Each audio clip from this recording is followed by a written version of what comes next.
வணக்கம் நேர்களே, ராஜயோக தியானம் நிகழ்ச்சியில் உங்களை சந்திப்பதில் மிக்க மகிழ்ச்சி அடைகிறேன்.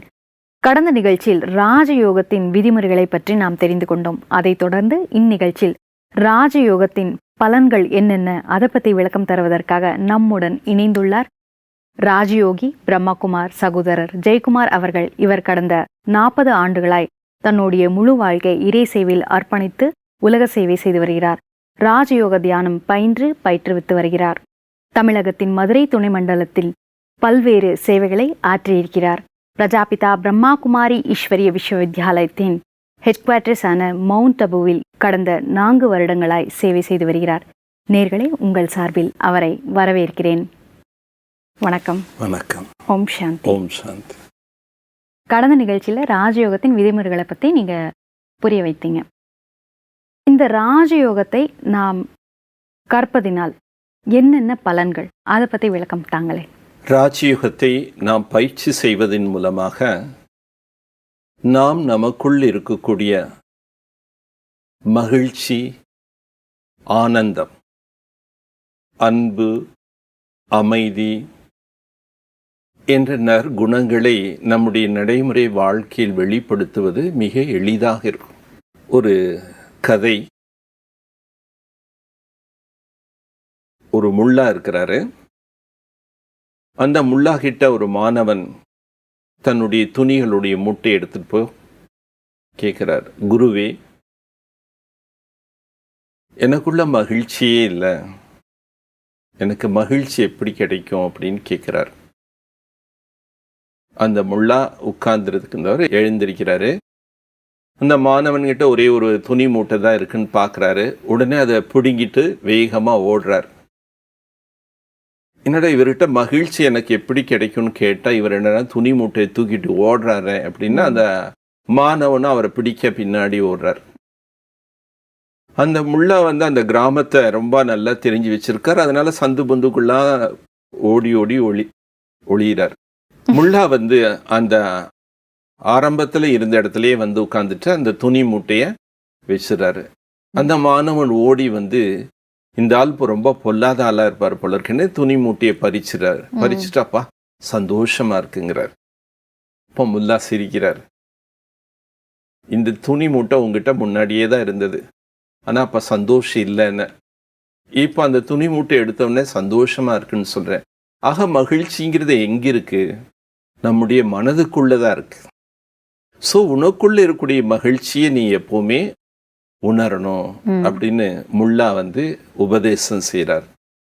ஆக நமக்குள் இருக்கக்கூடிய மகிழ்ச்சியை நாம் அனுபவம் செய்வதற்கு நாம் நமக்குள்ளே போக வேண்டும்.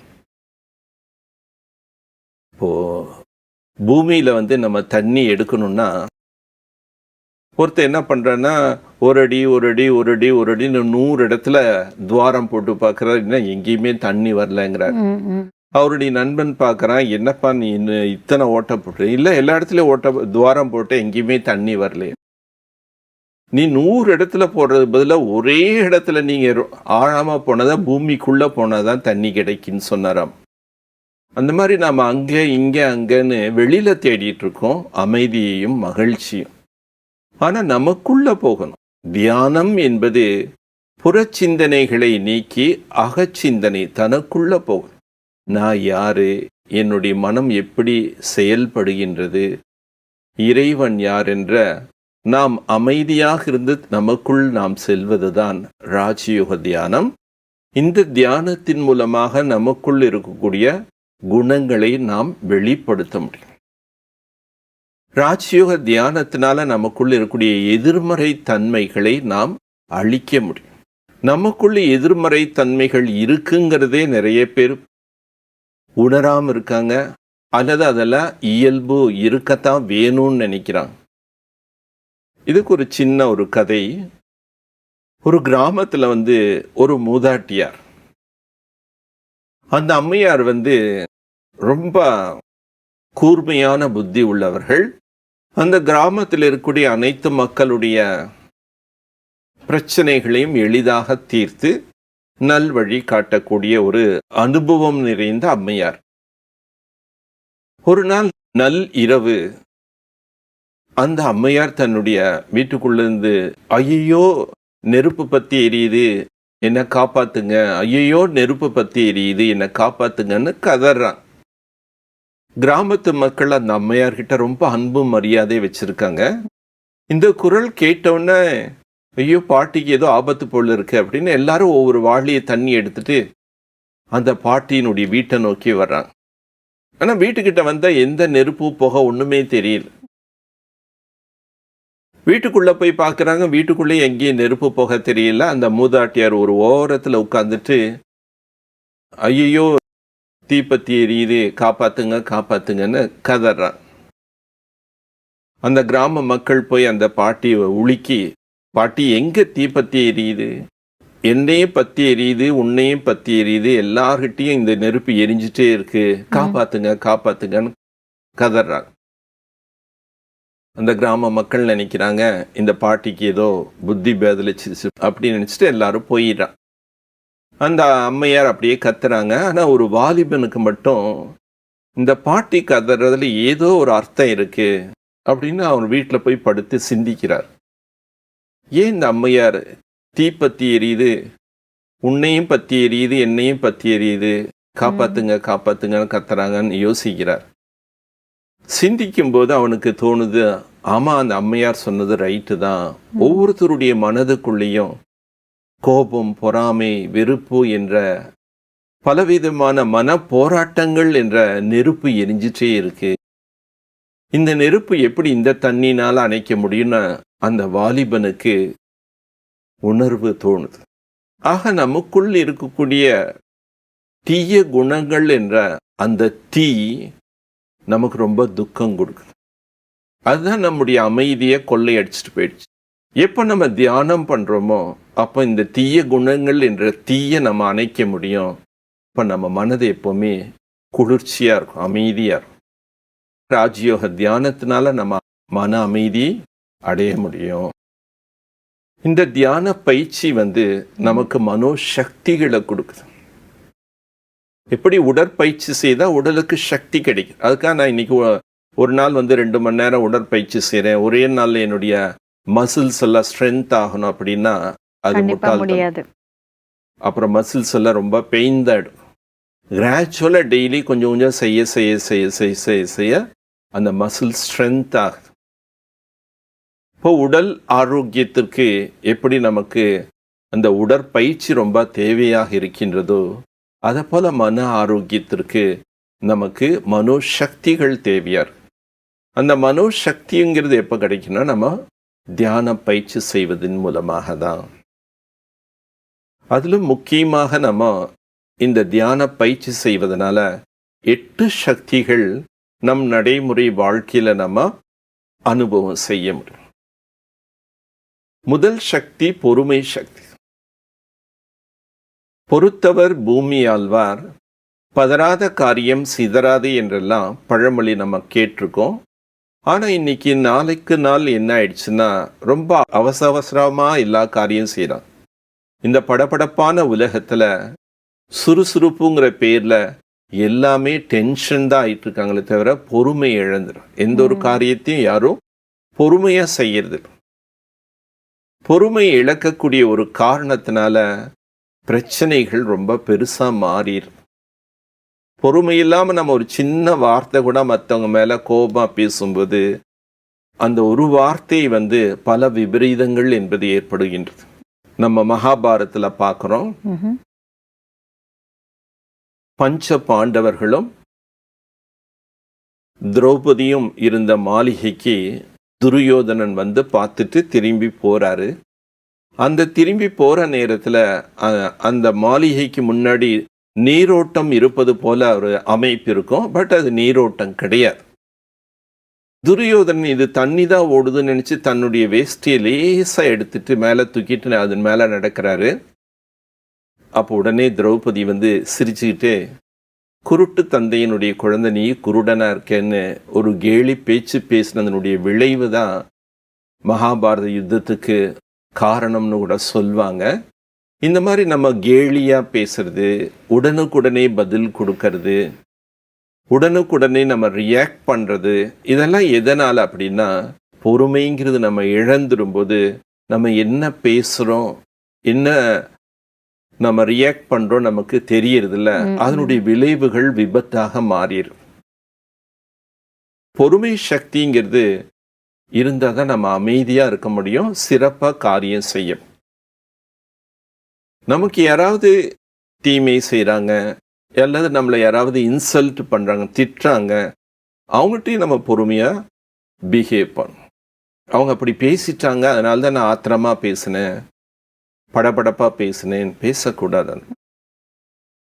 உதாரணம், ஒரு மாமரம் எடுத்துக்கோங்க. அந்த மாமரத்தில் ஒரு சிறுவன் கல் எடுத்து அடிக்கிறாரு. கல் எடுத்து அடித்தாலும் அந்த மரம் நீ என்னை கல்லால் அடிச்சிட்ட, அதுக்காக நானும் உன்னை கல்லால் அடிப்பேன்னு அது சொல்கிறது கிடையாது. அது கனியை தான் கொடுக்குது. ஆக மரத்துக்கே கொடுக்கக்கூடிய தன்மை இருக்கு. அது கொடுக்கக்கூடிய தன்மை இருக்கிறதுனால தான் அது பொறுத்து கொள்ளுகின்றது. ஒரு தாய் கொடுக்கக்கூடிய தன்மை இருக்கிறதுனால தான் குழந்தை எவ்வளோ சேட்டை பண்ணாலும் பொறுத்துக்குது. அதே மாதிரி நானும் எல்லாருக்கும் கொடுக்கணும்.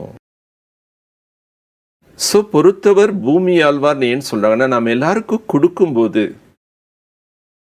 நம்ம பொருள் கொடுக்கணும் அவசியம் இல்லை. அன்பு கொடுக்கலாம், மரியாதை கொடுக்கலாம், மகிழ்ச்சி கொடுக்கலாம், திருப்தி கொடுக்கலாம். நல்ல குணங்களை நாம் பிறருக்கு கொடுக்கணும் அப்படின்னா கூட நம்ம கிட்ட பொறுமைங்கிறது ரொம்ப அவசியம். பொறுமை இருந்தால் நம்ம எல்லா காரியத்தையுமே சீரும் சிறப்புமா பர்ஃபெக்டாக செய்ய முடியும். ஆனால் பொறுமை சக்தி நம்ம ராஜயோக பயிற்சி செய்ய செய்ய நம்ம பொறுமை சக்தி நமக்குள்ள அதிகரித்து கொள்ளும். எல்லார்கிட்ட இருக்கு, பட் பர்சன்டேஜ் இருக்கு. பட் நம்ம கான்சென்ட்ரேட் பண்ண பண்ண இறைவனுடைய சக்திகள் அடையும் போது, குணங்கள் அடையும் போது அந்த பொறுமைங்கிறது தானாகவே நமக்குள்ள அதிகரிக்க முடியும். இரண்டாவது சக்தி அனுசரிக்கும் சக்தி. அனுசரிக்கக்கூடிய தன்மை நாளுக்கு நாள் மனிதனுக்குள்ள இல்லாத காரணத்தினால்தான் ஒரு குடும்பத்துக்குள்ளேயே அநேக பிரச்சனைகள். அப்பா அம்மாவோட குழந்தைகள் அனுசரிக்கிறது இல்லை, இல்லை குழந்தைகளுக்கு ஏற்றாற்போல அம்மா அப்பா அனுசரிக்கிறது இல்லை, சகோதரனோட அனுசரித்து போகல. இன்னைக்கு நிறைய கோர்ட் கேசஸ் எடுத்தீங்கன்னா ஃபேமிலி கேசஸ் தான் இருக்கும். ஏன் ஃபேமிலி கேஸ் ரொம்ப ஜாஸ்தியாகுதுன்னா, ஒருத்தருக்குள்ள அண்டர்ஸ்டாண்டிங், அட்ஜஸ்ட்மெண்ட் இல்லவே இல்லை. ஸோ இந்த அனுசரிக்கக்கூடிய சக்தி நமக்கு அவசியம் வேணும். குடும்பத்தில் நம்ம அமைதியாக வாழணும்னா, நீங்கள் உங்களுடைய ப்ரொஃபஷனல் ஃபீல்டில் கூட போகும்போது அநேக விதமான மக்கள் இருக்கத்தான் செய்வாங்க. பல கல்ச்சர், பல பழக்கங்கள், பல சுபாவங்கள், பல விதமான எண்ணங்கள் இருக்கும். ஆனால் அவங்ககிட்ட எல்லாத்தையும் நம்ம அனுசரித்தாதான் நம்முடைய காரியம் சிறப்பாக செய்யும்.